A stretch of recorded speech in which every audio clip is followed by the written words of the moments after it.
Mantan Menteri Energi dan Sumber Daya Mineral atau ESDM, Sudirman Said, mengatakan dirinya sempat berkomunikasi dengan mantan Wakil Presiden Yusuf Kala.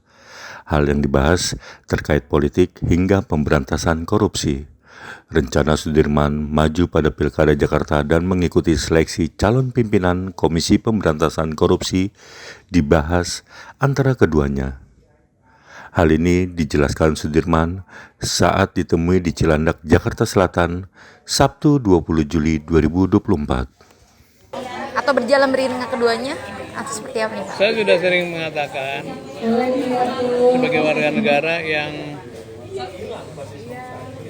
berutang banyak, disekolahkan, dikasih beasiswa macam-macam.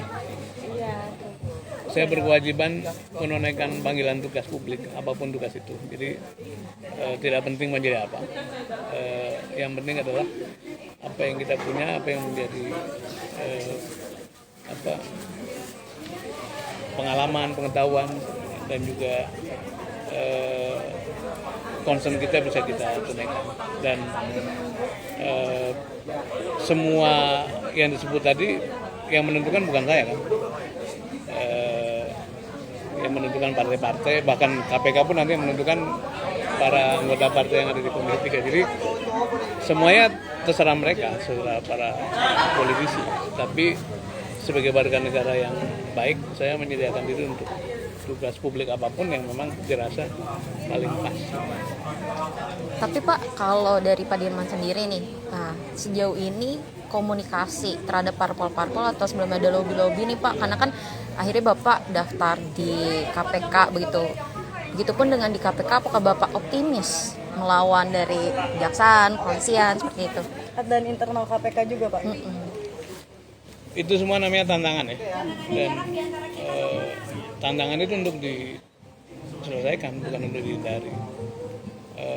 Saya mengerti jalan apapun yang ditempuh bukan jalan yang mudah, tapi tidak boleh kita itu menyerah pada keadaan. Yang penting kan kita didorong oleh niat baik kan, bukan oleh ambisi atau agenda-agenda pribadi gitu. Jadi saya menghadapi ini semua sebagai tantangan yang mesti disikapi, dan tentu cara penyikapannya tergantung cara pandang kita, value kita. Dan saya melihat ini momentum baik karena akan ada pemerintahan baru yang juga pada waktu kampanye menyampaikan komitmennya pada penanggulangan korupsi. Karena itu ini momentum baik untuk didukung. Apakah itu akan mengantar saya pada posisi tertentu atau tidak itu nggak penting. Tapi yang penting kita ikut meramaikan ini sebagai sarana untuk mencari yang terbaik menjadi pemimpin publik di bidang masing-masing. Tapi Pak Dirman, update terakhir kan waktu itu udah berkomunikasi sama 5 parpol ya Pak. Terus terkait sekarang nih posisinya perkembangannya seperti apa Pak untuk komunikasi dengan Pilgub? parpol kan nggak cuma urusan Pilgub ya. Nanti urusan KPK juga butuh komunikasi. Dulu ketika kita membantu orang-orang yang lain juga berkomunikasi. Jadi ini persahabatan yang tidak akan putus oleh satu agenda apapun. Yang penting tadi harus dibedakan antara agenda publik sama agenda pribadi, dan dalam hal ini saya menunaikan agenda publik saja. Tapi sejauh ini partai itu udah ada yang melirik atau menggait Pak Dirman untuk berkontribusi di komunikasi gitu. Melirik. Lobby jalan atau enggak gitu kan Pak? Komunikasi baik lah Semua komunikasi baik. Pak, kalau untuk pilkada udah ada dukungan dari Pak JK belum Pak buat Pak Dirman? atau lebih condongnya Pak ke JK kan KPK bukan nih? Atau pemimpin lebih condong partai. Ke KPK Pak. Pak JK kan bukan pemimpin partai ya. Jadi tentu saya ngobrol minta pandangan dengan semua tokoh termasuk Pak JK, dan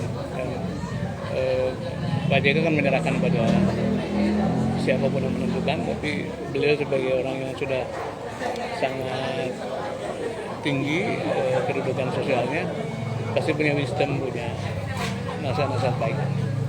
Tapi dari keduanya, dari Pilgub Jakarta dan KPK lebih cenderung mana? Cenderung mana Pak? Lebih optimis mana nih Pak? Ya menentukan kecenderungan bukan saya ya. Terakhir Pak Diman, kalau terkait ini kan ada elektabilitas ya Pak Anies kan menurut Litbang Kompas kan tinggi ya. Makasih Pak Dirman.